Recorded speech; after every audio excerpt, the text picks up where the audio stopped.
ওম শান্তি। আজ 20 জানুয়ারি 2025 প্রাত মুরলি। বাবাজ বলেছেন, মিষ্টি বাচ্চারা, জ্ঞানের ধারণার সাথে সাথে সত্যযুগী রাজত্বের জন্য স্মরণ আর পবিত্রতার বলও জমা করো। আজকের মুরলির প্রশ্ন, বাচ্চারা, তোমাদের এখন পুরুষার্থের কি লক্ষণ থাকা উচিত? উত্তর, সদা খুশিতে থাকা, খুবই মিষ্টি হওয়া, সবাইকে ভালোবেসে চালানো। এই যেন তোমাদের পুরুষার্থের লক্ষ্য হয়। এতেই তোমরা সর্বগুণ সম্পন্ন, 16 কলা সম্পূর্ণ হবে। আজকের মুরলির দ্বিতীয় প্রশ্ন, যার কর্ম শ্রেষ্ঠ তার নিদর্শন কি হবে? উত্তর, তাদের দ্বারা কেউ দুঃখ পাবে না। বাবা যেমন দুঃখ হর্তা সুখকর্তা, তেমনি শ্রেষ্ঠ কর্ম যারা করবে তারাও দুঃখ হর্তা সুখকর্তা হবে। আজকের মুরলির গীত, আকাশ সিংহাসন ছেড়ে নেমে এসো। ওম শান্তি। মিষ্টি মিষ্টি আত্মারূপী বাচ্চারা এই গান শুনেছে। এই মিষ্টি মিষ্টি আত্মারূপী বাচ্চা কে বলেছেন? 2 বাবাই বলেছেন, নিরাকারও বলেছেন আর সাকারও বলেছেন। তাই এদের বলা হয় বাপ এবং দাদা। দাদা হলেন সাকারী। এখন এই গান তো হলো ভক্তি মার্গের। বাচ্চারা জানে যে বাবা এসেছেন আর বাবা সম্পূর্ণ সৃষ্টিচক্রের জ্ঞান বুদ্ধিতে বসিয়েছেন। বাচ্চারা, তোমাদেরও বুদ্ধিতে আছে যে আমরা 84 জন্ম সম্পূর্ণ করেছি। এখন নাটক সম্পূর্ণ হবে। এখন আমাদের যোগ বা স্মরণের দ্বারা পবিত্র হতে হবে। স্মরণ আর জ্ঞান এত সমস্ত বিষয়েই চলতে থাকে। ব্যারিস্টারকে তো মানুষ অবশ্যই স্মরণ করবে আর তার থেকে জ্ঞানও নেবে। একেও যোগ আর জ্ঞানের শক্তি বলা হয়। এখানে তো হলো নূতন কথা। ওই যোগ আর জ্ঞানের দ্বারা জাগতিক বল বা শক্তি প্রাপ্ত হয়। এখানে এই যোগ আর জ্ঞানের দ্বারা অসীম জগতের জ্ঞান প্রাপ্ত হয়, কেননা সর্বশক্তিমান হলেন অথরিটি। বাবা বলেন যে আমি হলাম জ্ঞানের সাগর। বাচ্চারা, তোমরা এখন এই সৃষ্টিচক্রকে জেনে গেছ। মূল বতন, সূক্ষ্ম বতন সব স্মরণে আছে। যে জ্ঞান বাবার স্মরণে আছে তাও তোমরা পেয়েছ। তাই এই জ্ঞানও ধারণ করতে হবে। আর রাজত্বের জন্য বাবা বাচ্চাদের যোগ আর পবিত্রতা শেখান। তোমরাও পবিত্র হয়ে যাও। তোমরা বাবার থেকে রাজত্ব গ্রহণ করো। বাবা নিজের থেকেও তোমাদের উঁচু পদ দেন। তোমরা 84 জন্ম নিতে নিতে আবার সেই পদ হারিয়ে ফেলো। বাচ্চারা, এই জ্ঞান তোমরা এখনই পেয়েছ। উঁচুর থেকেও উঁচু হওয়ার জ্ঞান তোমরা বাবার থেকেই পাও। বাচ্চারা জানে যে আমরা যেন বাপদাদার ঘরে বসে আছি। এই দাদা হলেন মাও। ওই বাবা তো আলাদা, বাকি ইনি মাও, কিন্তু এনার পুরুষ শরীর। এনাকে মায়ের পদ দেওয়া হয়েছে। এনাকেও বাবা দত্তক নেন। তারপর এনার দ্বারা রচনা হয়। রচনাও হলো সব দত্তক সন্তান। বাবা অবিনাশী উত্তরাধিকার দেওয়ার জন্যই বাচ্চাদের দত্তক নেন। ব্রহ্মাকেও তিনি দত্তক নিয়েছেন। প্রবেশ করা বা দত্তক নেওয়া একই কথা। বাচ্চারা নিজেরাও বুঝতে পারে, আবার বোঝাতেও পারে যে পুরুষার্থের নম্বর হিসেবে সবাইকে বোঝাতে হবে যে আমরা আমাদের পরমপিতা পরমাত্মার শ্রীমতে চলে এই ভারতকে আবার শ্রেষ্ঠর থেকেও শ্রেষ্ঠ বানাচ্ছি। তাই নিজেকেও তেমনই তৈরি হতে হবে। নিজেকে দেখতে হবে যে আমরা কি শ্রেষ্ঠ হয়েছি। কোনো ভ্রষ্টাচারের কাজ করে কাউকে দুঃখ দাও না তো। বাবা বলেন যে আমি তো এসেছি বাচ্চাদের সুখী বানাতে। তাই তোমাদেরও সকলকে সুখের দান করতে হবে। বাবা কখনোই কাউকে দুঃখ দিতে পারেন না। তার নামই হলো দুঃখহর্তা সুখকর্তা। বাচ্চাদের নিজেকে যাচাই করতে হবে। মন, বচন এবং কর্মে আমরা কাউকে দুঃখ দিই না তো? শিব বাবা কখনোই কাউকে দুঃখ দেন না। বাবা বলেন, বাচ্চারা, আমি কল্প কল্প তোমাদের এই অসীম জগতের কাহিনী শোনাই। তোমাদের বুদ্ধিতে এখন আছে যে আমরা আমাদের ঘরে ফিরে যাব, তারপর নতুন দুনিয়াতে আসব। এখনকার পড়া অনুসারে অন্তিম সময় তোমরা ট্রান্সফার হয়ে যাবে। ঘরে ফিরে গিয়ে আবার নম্বর অনুসারে তোমরা অভিনয় করতে আসবে। এই রাজধানী এখন স্থাপন হচ্ছে। বাচ্চারা জানে যে এখন তারা যে পুরুষার্থ করবে তা কল্প কল্প সিদ্ধ হবে। সবার প্রথম তো সকলেরই বুদ্ধিতে এই কথা বসানো উচিত যে রচয়িতা আর রচনার আদি, মধ্য এবং অন্তের জ্ঞান বাবা ছাড়া আর কেউ জানে না। উঁচুর থেকেও উঁচু বাবার নামে মানুষ লুকিয়ে দিয়েছে। ত্রিমূর্তি নাম তো আছে, ত্রিমূর্তি নামে রাস্তাও আছে, ত্রিমূর্তি হাউসও আছে। ব্রহ্মা, বিষ্ণু এবং শঙ্করকে ত্রিমূর্তি বলা হয়। এই তিনের রচয়িতা যে শিব বাবা, তার মূল নামে লুকিয়ে দিয়েছে। বাচ্চারা, এখন তোমরা জানো যে উঁচুর থেকে উঁচু হলেন শিব বাবা, তারপর হলো ত্রিমূর্তি। বাবার থেকে আমরা বাচ্চারা এই অবিনাশী উত্তরাধিকার গ্রহণ করি। বাবার জ্ঞান এবং এই অবিনাশী উত্তরাধিকার যদি স্মৃতিতে থাকে তাহলে সর্বদা আনন্দিত থাকবে। বাবার স্মরণে থেকে তোমরা যদি কাউকে জ্ঞানের তীর লাগাও তাহলে খুব ভালো কাজ হবে, তাতে শক্তি আসতে থাকবে। এই স্মরণের যাত্রাতেই শক্তি প্রাপ্ত করা যায়। এখন তোমাদের শক্তি হারিয়ে গেছে, কেননা আত্মা পতিত তম প্রধান হয়ে গেছে। এখন মূল উদ্দেশ্য এই রাখতে হবে যে আমরা যাতে তম প্রধান থেকে শত প্রধান হতে পারি। মনমনা ভব শব্দের অর্থ এটাই। যারা গীতা পড়ে তাদের জিজ্ঞাসা করা উচিত যে মনমনা ভব শব্দের অর্থ কি? একথা কে বলেছেন যে আমাকে স্মরণ করো তাহলে অবিনাশী উত্তরাধিকার পাবে? নতুন দুনিয়া তো কৃষ্ণ স্থাপন করেন না, তিনি হলেন রাজকুমার। এমন মহিমা তো আছেই যে ব্রহ্মার দ্বারা স্থাপনা। এখন সর্বময় কর্তা কে সব ভুলে গেছে, তার জন্য সর্বব্যাপী বলে দেয় ব্রহ্মা, বিষ্ণু, শঙ্কর আদি সকলের মধ্যে তিনি আছেন। এখন একে বলা হয় অজ্ঞান। বাবা বলেন যে তোমাদের 5 বিকার রূপী রাবণ কত অবুঝ করে তুলেছে। তোমরা জানো যে বরাবর আমরাও পূর্বে এমন ছিলাম। হ্যাঁ, প্রথমে উত্তম থেকে উত্তম আমরাই ছিলাম, তারপর নিচে নামতে নামতে অনেক বড় পতিত হয়ে গেছি। শাস্ত্রতেও দেখানো হয়েছে যে রাম ভগবান বানর সেনা নিয়ে যুদ্ধ করেছিল, এও ঠিক আছে। তোমরা জানো যে আমরা বরাবর বানরের মতো ছিলাম। এখন আমাদের এই অনুভব এসেছে যে এ হলো ভ্রষ্টাচারী দুনিয়া। একে অপরকে গালি দেয়, কাটা বেঁধাতে থাকে।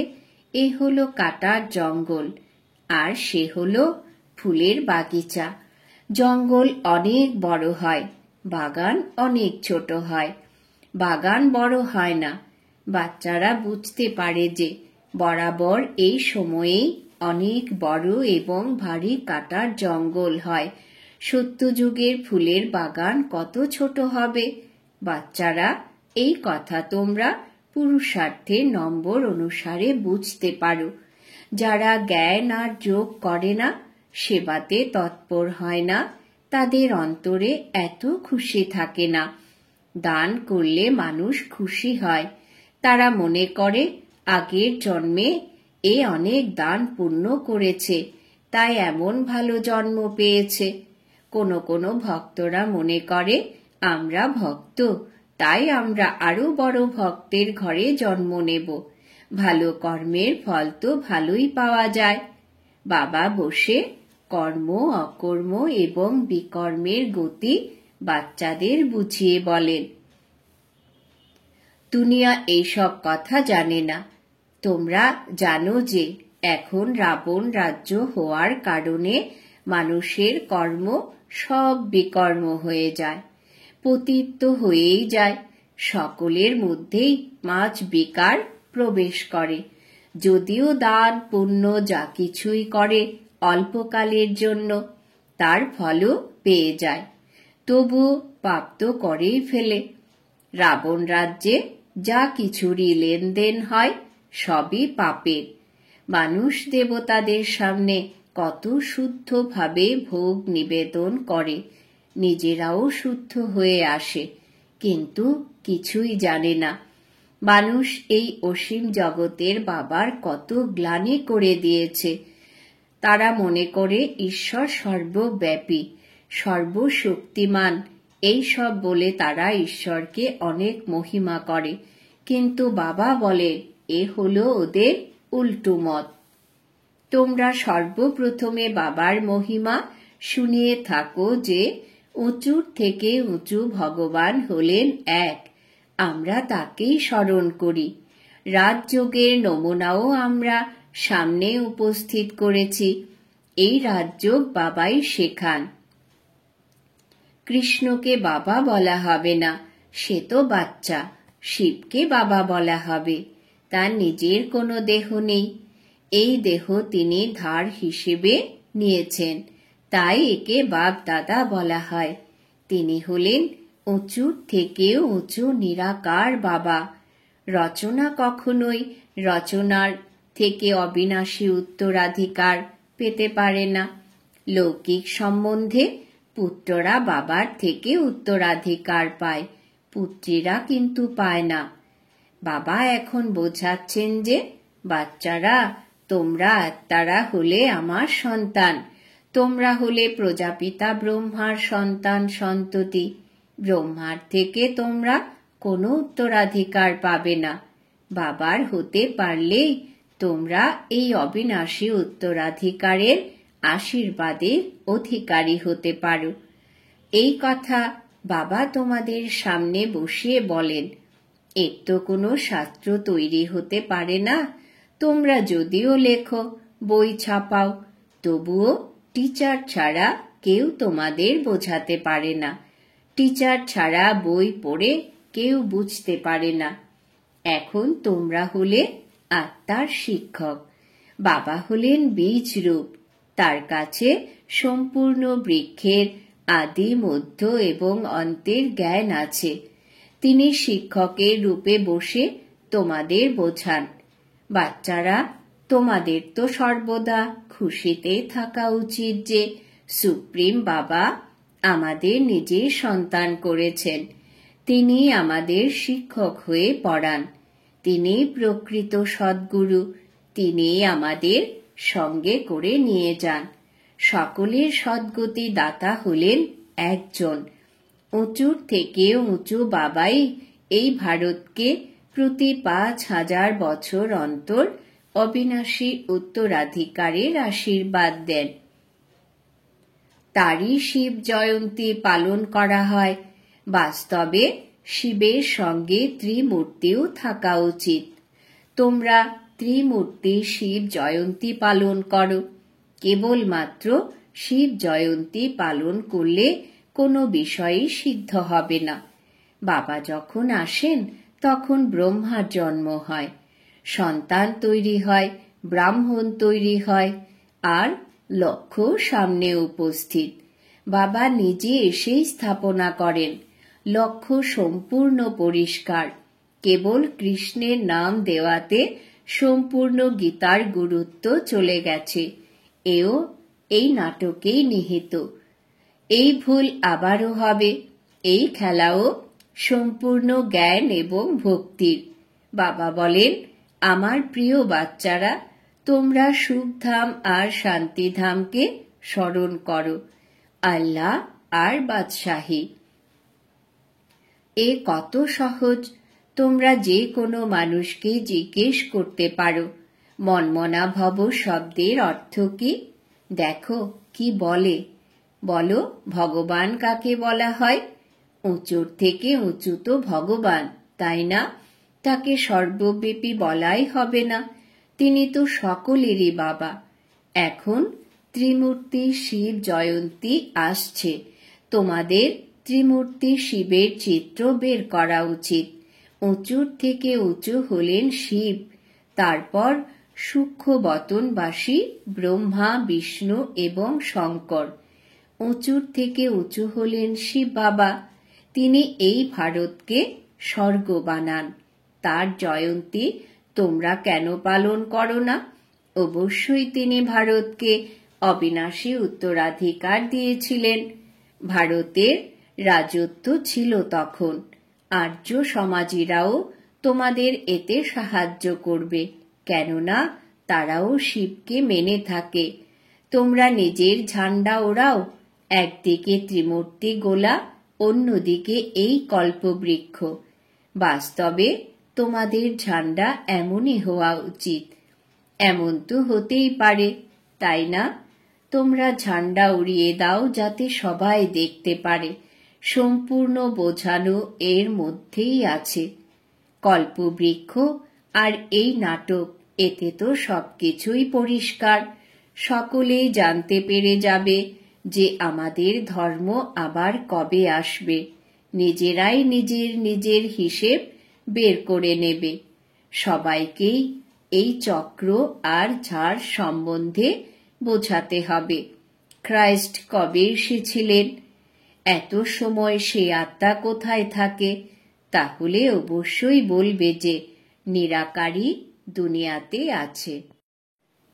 আমরা আত্মারা রূপ পরিবর্তন করে এখানে এসে সাকার হই। বাবাকেও তো বলা হয়, তুমিও রূপ পরিবর্তন করে সাকারে এসো। তিনি আসবেন তো এখানেই, তাই না? সূক্ষ্ম বতনে তো আসবেন না। আমরা যেমন রূপ পরিবর্তন করে অভিনয় করি, তুমিও তেমন এসো। এসে আমাদের রাজযোগ শেখাও।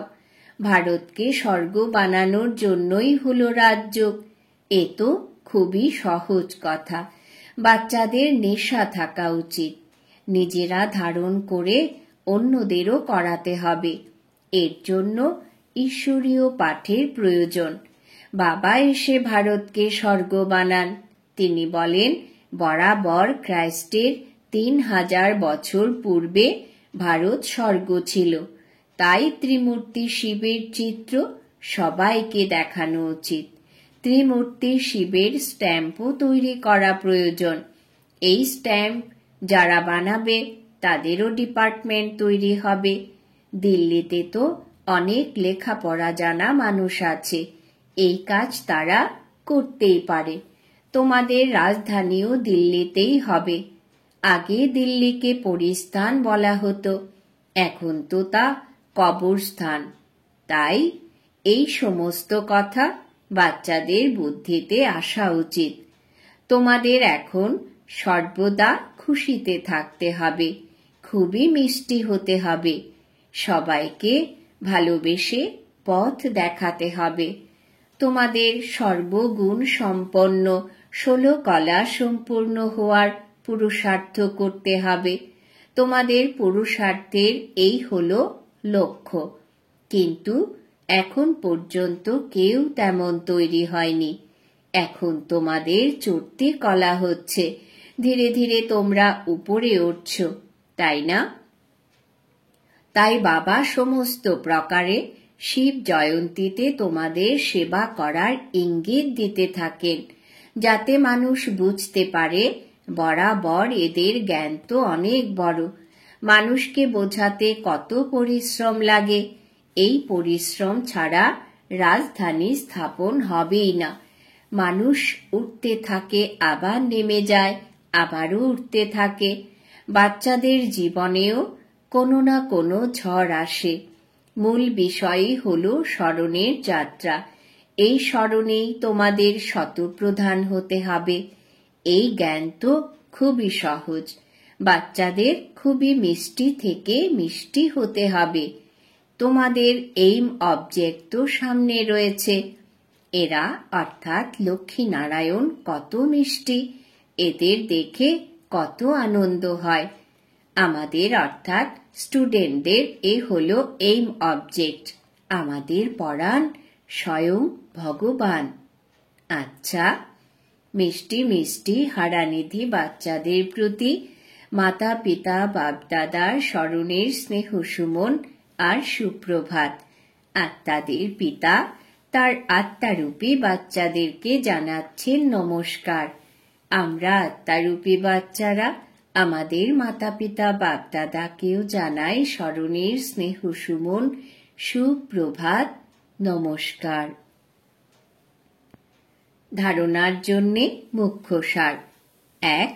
বাবার কাছে প্রাপ্ত নলেজ এবং অবিনাশী উত্তরাধিকারের স্মৃতিতে রেখে সদা আনন্দিত থাকতে হবে। জ্ঞান এবং যোগ থাকলে সার্ভিসে তৎপর থাকতে হবে। 2. সুখধাম আর শান্তিধামকে স্মরণ করতে হবে। এই দেবতাদের মতো মিষ্টি হতে হবে। অপার খুশিতে থাকতে হলে আত্মাদের টিচার হয়ে জ্ঞান দান করতে হবে। বরদান।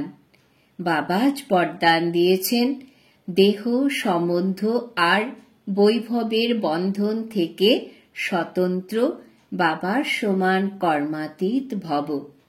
দেহ সম্বন্ধ আর বৈভবের বন্ধন থেকে স্বতন্ত্র বাবার সমান কর্মাতীত ভব। ব্যাখ্যা: যারা নিমিত্ত মাত্র ডাইরেকশন অনুসারে প্রবৃত্তিকে দেখাশোনা করে আত্মিক স্বরূপে থাকে, মোহের কারণে নয়, তাদেরকে যদি এখন অর্ডার করা হয় যে চলে যাও, তো চলে যাবে। বাঁশি বেজে গেলে চিন্তা করে সময় নষ্ট করবে না, তখন বলা হবে নষ্টমোহ।